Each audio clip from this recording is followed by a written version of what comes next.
Shalom frères et sœurs. Soyez les bienvenus à notre conférence annuelle. Le thème de cette année est « Le mariage et relations sexuelles dans le mariage ».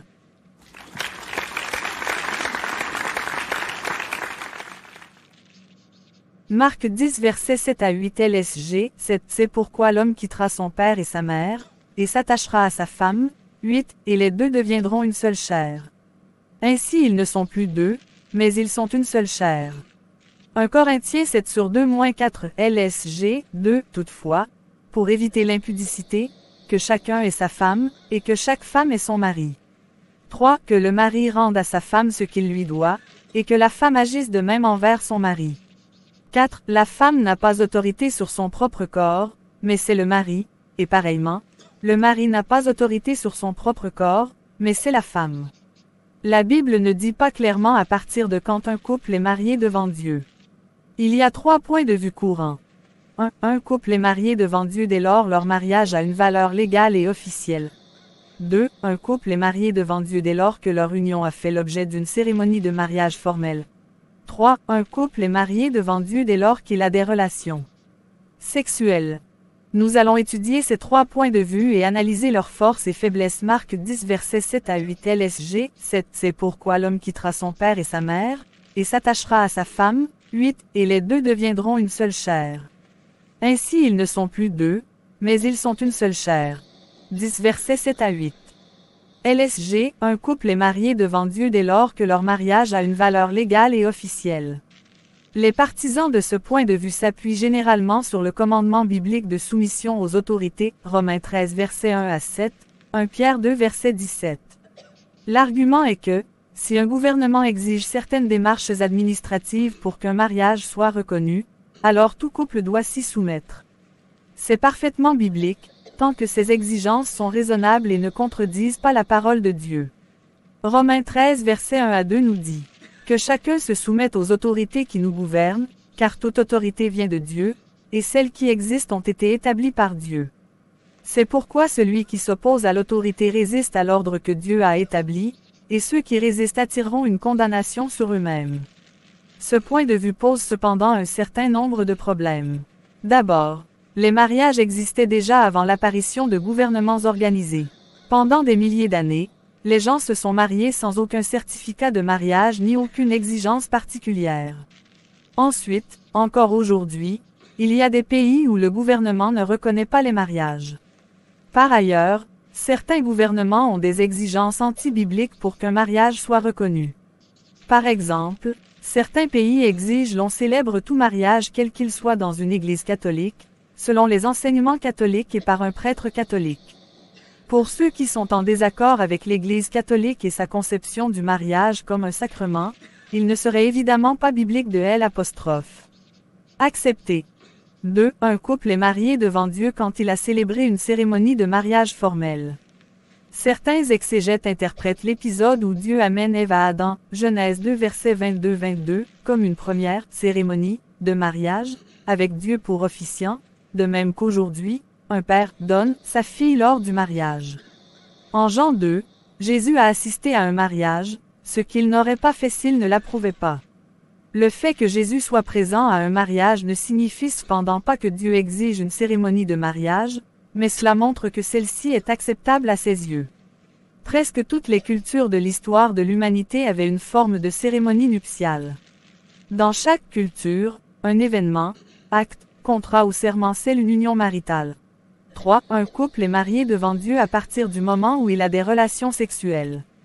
Certains pensent qu'un mariage n'est pas reconnu par Dieu tant qu'il n'a pas été consommé physiquement, d'autres qu'un homme et une femme qui ont des rapports sexuels sont de ce fait mariés aux yeux de Dieu.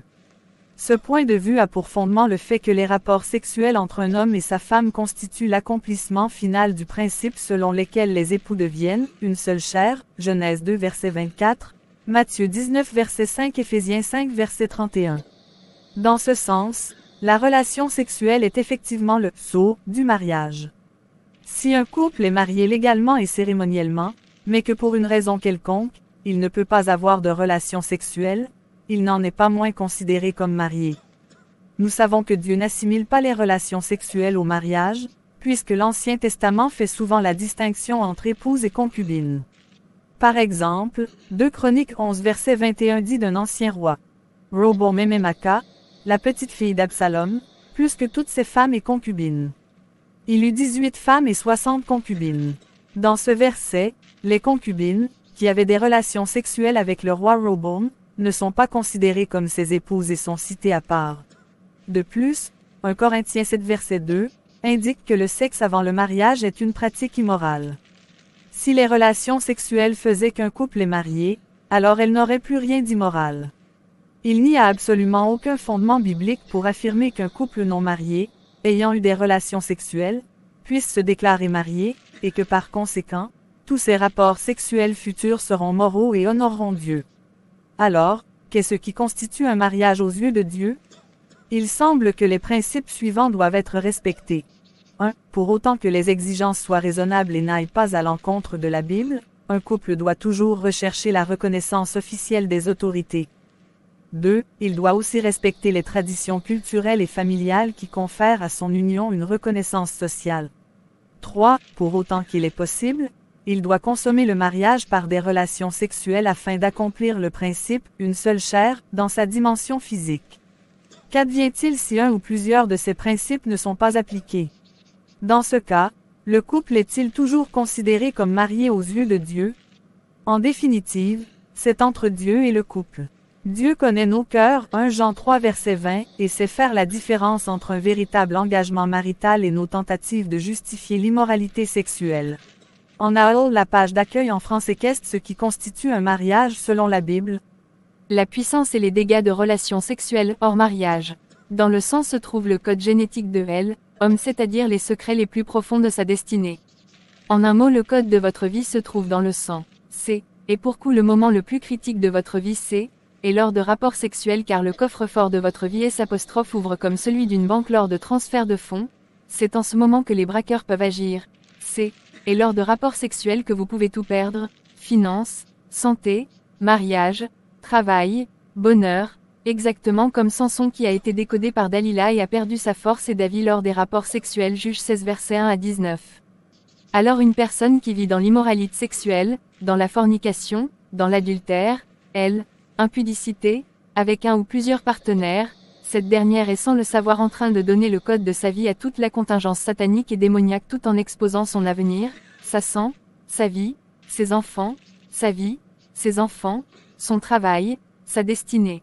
Alors prions continuellement pour que Dieu nous donne de contenir notre corps dans la sainteté et la pureté de son nom. Que Dieu vous garde en Jésus-Christ. Le sexe. Voici les sortes des sexes et leur explication * toi qui couches avec n'importe qui. Attention. Bien-aimé, tous les sexes ne sont pas les mêmes. Mon frère, ma sœur, ne donne pas ton sexe à n'importe qui car tu risques d'offrir ta vie à Satan, le diable. Nous avons 4 sortes des sexes chez les femmes, à savoir, 1. Le sexe de la femme vierge. Le sexe de la vierge dans le monde spirituel a une puissance et une valeur très élevée. Voilà même pourquoi Dieu, pour devenir homme, il est passé par une vierge, Marie.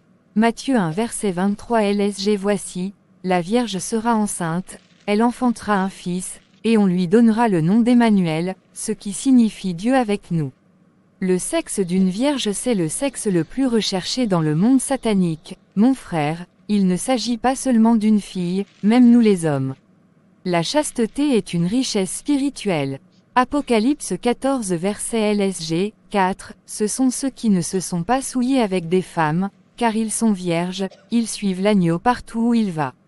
Ils ont été rachetés d'entre les hommes, comme des prémices pour Dieu et pour l'agneau.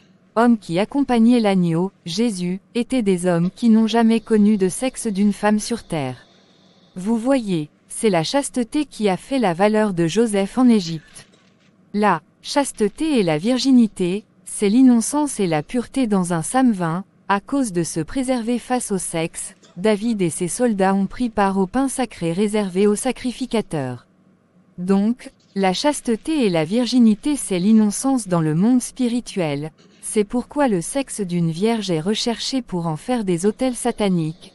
Toi qui n'es pas encore défloré, si tu donnes ta virginité à la mauvaise personne, tu as tout vendu NB, C'est pourquoi la parole donne une grande importance à la vie de célibat qu'au mariage pour ceux qui sont en Christ dans la chasteté et virginité. 1 Corinthiens 7 versets 32 à 38. 2. Le sexe d'une femme mariée. Le sexe d'une femme mariée est protégé par la puissance de la dot. C'est pourquoi n'osez pas coucher avec une femme mariée. Si tu couches avec une femme d'autrui, vouloir ou pas, tu seras frappé et puni par Dieu.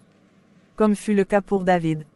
Proverbe 6 versets 29 à 32 LSG, 29, il en est de même pour celui qui va vers la femme de son prochain. Quiconque la touche ne restera pas impuni. 30. On ne tient pas pour innocent le voleur qui dérobe pour satisfaire son appétit, quand il a faim. 31. Si on le trouve, il fera une restitution au septuple, il donnera tout ce qu'il a dans sa maison. 32. Mais celui qui commet un adultère avec une femme est dépourvu de sens, celui qui veut se perdre agit de la sorte. C'est pourquoi quand on veut voler la grandeur d'un homme on couche avec sa femme, parce que le sexe de sa femme c'est là où se trouve. Est sa grandeur. Si ta femme couche avec un autre homme, vaut mieux la quitter, car une femme qui couche avec un autre homme hors son époux est pure qu'un démon. C'est pourquoi pour punir David, Dieu a permis qu'on couche avec ses femmes émoticônes tristes. 2 Sam 16 verset 21-21, 2 Samuel 16 verset 21 LSG, 21, et Achitophel dit à Absalom, va vers les concubines que ton père a laissées pour garder la maison, ainsi tout Israël saura que tu t'es rendu au Dieu à ton père, et les mains de tous ceux qui sont avec toi se fortifieront parce que c'est là où se trouvait la grandeur de David. 3. Le sexe d'une femme libre. C'est un sexe qui n'est pas protégé mais qui fait éteindre notre lumière. Attention! 1 Thessaloniciens 5h19 LSG, 19, n'éteignez pas l'esprit.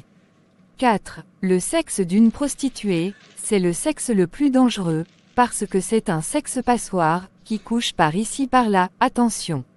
Ne couchez pas avec une prostituée car plus de 90% de prostituées sont des sorcières. 1 Corinthiens 6 verset 16 LSG, 16, loin de là. Ne savez-vous pas que celui qui s'attache à la prostituée est un seul corps avec elle? Car, est-il dit, les deux deviendront une seule chair. Les prostituées sont des usines de mari et femmes de nuit. Toi qui couches avec des prostituées, tu connais si elle a couché avec combien des personnes. Pourquoi tu veux vendre ta destinée? Attention. Le sexe est tellement dangereux. Astérisque, n'oubliez pas que Jésus-Christ revient très bientôt. Soyons déjà prêts pour son immense glorieux retour prévu pour très bientôt. Soyez tout bénis. Phase spirituelle du vagin de la femme. Le vagin de la femme est un organe très puissant spirituellement. La femme ignore même la puissance de ce magnifique bijou divin qu'elle possède. Le vagin protège le sperme de l'homme. Le vagin est le réceptacle naturel, légitime, mystique, divin de la semence du mal. Toute autre destination de ce liquide précieux est inappropriée, anormale, mais surtout pas très profitable pour l'émetteur du liquide, et très dangereux pour lui. Le sperme est l'énergie vitale de l'homme, il a la même valeur énergétique et spirituelle du sang. Compte tenu de cette valeur-là, des entités du bas astral en raffolent et s'en délectent, et cette délectation se fait pour la perte du propriétaire et de l'ensemble des humains. Pour soustraire ce précieux liquide à ces entités malfaisantes, la providence divine a donné l'insigne pouvoir à l'intérieur du sexe féminin pour désactiver ce liquide de son énergie prisée par le monde des ténèbres. En d'autres termes, tout liquide séminal émis par le mâle et qui n'a pas eu contact avec l'intérieur du sexe de la femme garde son potentiel d'énergie dont les entités malfaisantes se délectent et restent comme une arme chargée dans les mains d'un fou. Voilà pourquoi il n'est pas conseillé de verser son sperme par terre. Exemple, quoi interrompu, le préservatif ou la masturbation, etc. Le vagin est une arme pendant les rapports sexuels. Le vagin enregistre la fréquence spirituelle du partenaire. Alors cette femme peut contrôler à distance un homme avec qui elle a couché même s'il y a de cela 20 ans. Elle peut lui transférer des énergies négatives comme positives à n'importe quel moment. Elle le fait souvent inconsciemment. La femme sans le savoir a le pouvoir sur l'homme avec qui elle a couché. C'est pour ça qu'il faut éviter de coucher avec une femme en colère. Il y a des secrets qu'on ne peut dire, mais retenez une chose, la femme a une grande puissance divine. Quelles sont les limites à la vie sexuelle d'un couple chrétien marié? Jusqu'où ce n'est pas péché? La Bible dit que le mariage soit honoré de tous et le lit conjugal épargné par la souillure, ceux qui se livrent à l'immoralité sexuelle et à l'adultère, Dieu les jugera. Hébreux 13 verset 4, Hébreux 13 sur 4 LSG, 4, que le mariage soit honoré de tous, et le lit conjugal exempt de souillure, car Dieu jugera les impudiques et les adultères. La Bible ne met aucune limite à la vie sexuelle des couples mariés. Elle dit aux conjoints, ne vous refusez pas l'un à l'autre, à moins que, d'un commun accord. 1 Corinthiens 7 verset 5, ce verset constitue peut-être le principe essentiel des relations sexuelles dans le cadre du mariage, tout doit être fait d'un commun accord. Personne ne doit être encouragé ou forcé à faire quelque chose qui le mette mal à l'aise ou qu'il estime être malsain. Si le mari et la femme décident ensemble qu'ils désirent essayer quelque chose de nouveau. Par exemple, la fellation ou le cunnilingus sont interdites, la relation sexuelle, est le sexe contre le sexe et pas autrement. 2. Et la sodomie est strictement interdite. Genèse 13 verset 13 LSG, 13, les gens de Sodome étaient méchants, et de grands pécheurs contre l'Éternel.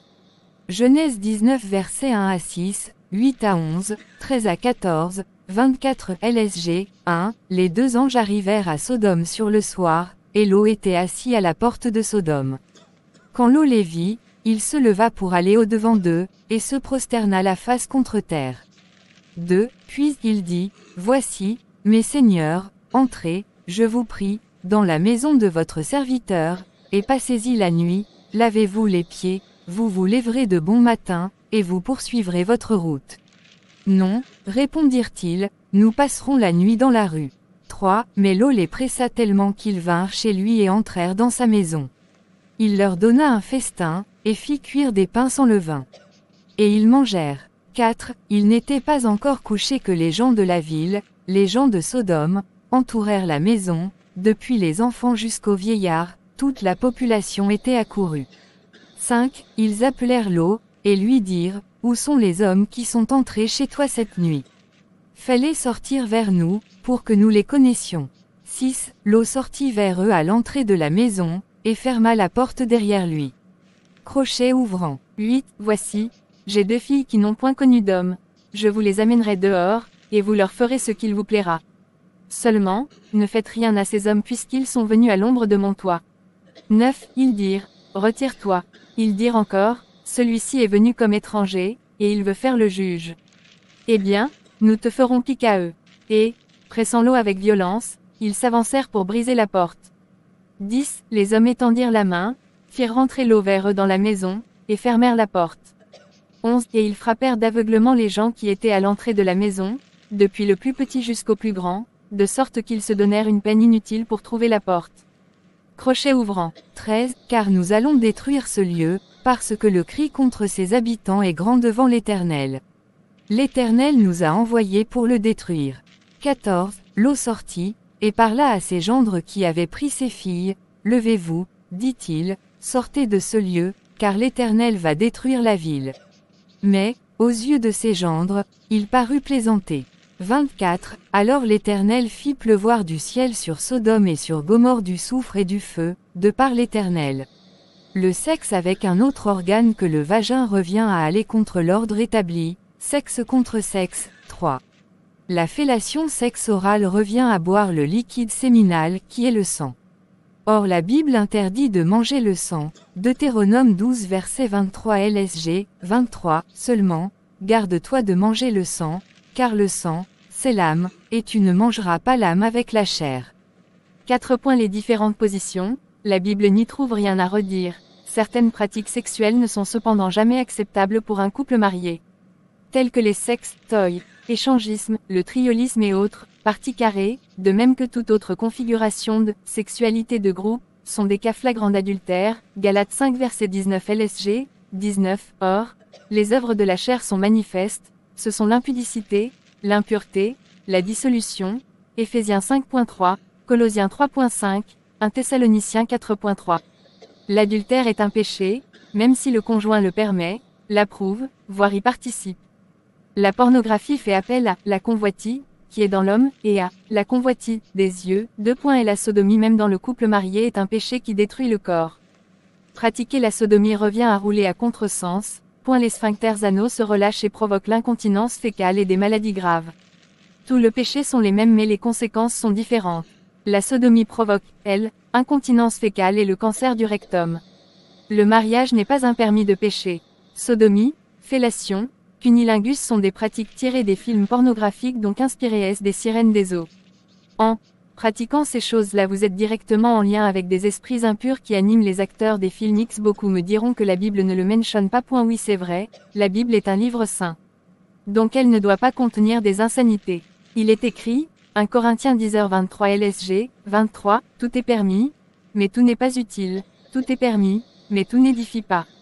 1 Jean 2 verset 16, de ce fait, elle est également condamnée par Dieu. En dehors de cela, les Écritures n'interdisent explicitement aucune pratique sexuelle, tant que cela se fasse d'un commun accord. Attention 1 Corinthiens 10h23 LSG, 23, tout est permis, mais tout n'est pas utile, tout est permis, mais tout n'édifie pas. Des pratiques contre nature ouvriront des portes aux esprits des ténèbres, les esprits incubes et succubes dans votre couple et finiront par vous détruire. Rappelez-vous que c'est Jésus-Christ qui protège le mariage et non les pratiques sexuelles ou des positions. N'oubliez pas de demander l'aide de Dieu avant votre intimité, car celui qui a instauré les relations sexuelles dans le seul cadre du mariage. Le sexe ne doit être ni exigé, ni refusé. Si un des conjoints ne veut pas avoir de rapport sexuel, l'autre doit accepter de s'en abstenir. Si, au contraire, un des conjoints le veut, l'autre doit accepter. Tout est une question de compromis. Nous devons nous souvenir que notre corps appartient à notre conjoint, comme le dit 1 Corinthiens 7 versets 3 à 5 LSG, 3, que le mari rende à sa femme ce qu'il lui doit, et que la femme agisse de même envers son mari. 4. La femme n'a pas autorité sur son propre corps, mais c'est le mari, et pareillement, le mari n'a pas autorité sur son propre corps, mais c'est la femme. 5. Ne vous privez point l'un de l'autre, si ce n'est d'un commun accord pour un temps, afin de vaquer à la prière, puis retourner ensemble, de peur que Satan ne vous tente par votre incontinence. Ce n'est pas la femme qui est maîtresse de son corps, mais son mari. De même, ce n'est pas le mari qui est maître de son corps, mais sa femme. Que doivent faire les chrétiens mariés pour éviter l'adultère affectif? L'adultère affectif est un état d'intimité émotionnelle d'une personne mariée avec quelqu'un d'autre que son conjoint. Il peut avoir des effets dévastateurs sur un mariage, sans compter le fait que l'intimité affective mène souvent à l'intimité physique. Beaucoup de personnes nient la gravité de l'adultère affectif, alors qu'il détruit des mariages et des familles. Deux personnes mariées doivent partager l'un avec l'autre leurs problèmes, leurs sentiments et leurs besoins. Ils doivent aussi déterminer ensemble ce qui peut être partagé en dehors de leur foyer et avec qui. Les amitiés en dehors du mariage sont une bonne chose, mais nous pouvons être tentés de dépendre de nos amis pour répondre à nos besoins émotionnels, surtout si nous passons beaucoup de temps sans notre conjoint. Nos collègues et les autres personnes que nous voyons beaucoup risquent alors de se substituer au soutien affectif que nous sommes censés trouver auprès de notre conjoint. C'est pourquoi, nous devons mettre des limites à nos amitiés et relations professionnelles, pour éviter qu'elles ne prennent trop de place. Certains signes montrent qu'une amitié innocente risque de se transformer en adultère affectif. Si nous nous sentons obligés de cacher certains aspects d'une relation, cela montre que nous dépassons la ligne rouge. La distance émotionnelle entre conjoints ou une augmentation des disputes peut vouloir dire qu'un des conjoints est devenu trop proche de quelqu'un d'autre. L'intimité entre conjoints n'est pas possible si un des deux conjoints partage son intimité avec quelqu'un d'autre. Les chrétiens doivent prendre garde à la tentation de dépendre de quelqu'un d'autre que le conjoint que Dieu leur a donné. Pour cela, voici quelques mesures de sagesse. 1. Ne passez pas du temps seul avec une personne du sexe opposé, surtout si cette personne vous attire. 2. Ne passez pas plus de temps avec quelqu'un d'autre qu'avec votre conjoint. 3. Ne partagez pas des détails intimes de votre vie avec quelqu'un d'autre avant votre conjoint. 4. Vivez dans la transparence, comme si votre conjoint était présent. 5. Consacrez du temps à l'étude de la Bible et à la prière personnelle. Demandez à Dieu de protéger votre mariage. Job 1 verset 10 LSG, 10. Ne l'as-tu pas protégé? Lui, sa maison, et tout ce qui est à lui. Tu as béni l'œuvre de ses mains, et ses troupeaux couvrent le pays. Maintenez vos pensées pures et ne fantasmez pas sur d'autres. 7. Passez du temps avec votre conjoint tous les jours, toutes les semaines et tous les mois, pour développer votre intimité émotionnelle. Tout cela vous aidera à identifier vos faiblesses et à mieux éviter la tentation de l'adultère émotionnel. Un chrétien doit faire passer son mariage et sa famille juste après le Seigneur et avant tout le reste. Dieu est notre première priorité, c'est lui qui répond à tous nos besoins. Il a voulu faire du mariage l'union de deux personnes, Genèse 2. Verset 24, Genèse 2 verset 24, LSG, 24, c'est pourquoi l'homme quittera son père et sa mère, et s'attachera à sa femme, et ils deviendront une seule chair. Qui grandissent ensemble et que rien ne sépare l'une de l'autre, Matthieu 19.6. Les conjoints doivent accorder à leur relation la même valeur que lui et travailler à la renforcer et à développer leur intimité. Le Seigneur interdit l'adultère et la convoitise pour quelqu'un d'autre que notre conjoint, Proverbe 6.25, Exode 20.14, Matthieu 5.28. Ceux qui cherchent à satisfaire leurs besoins en dehors du cadre prévu par Dieu pêchent contre lui et risquent de détruire leur relation, Proverbe 6.32, 1 Corinthiens 6, 9, 20. L'idée que les conjoints ont besoin d'espace, au point de vivre deux vies séparées, est très répandue dans le monde aujourd'hui. La Bible ne défend en aucun cas la codépendance, mais l'interdépendance, une vie vécue et planifiée ensemble. Ceux qui ne comprennent pas le plan de Dieu pour le mariage peuvent penser qu'il est malsain de tout partager, mais c'est là ce qui fait la différence entre le mariage et les autres relations. Le mariage est une union bénie entre deux personnes, qui reflète celle de Christ et de son Église. Partager l'intimité, physique ou émotionnelle, de quelqu'un d'autre que notre conjoint, est péché et une trahison de la confiance de notre conjoint.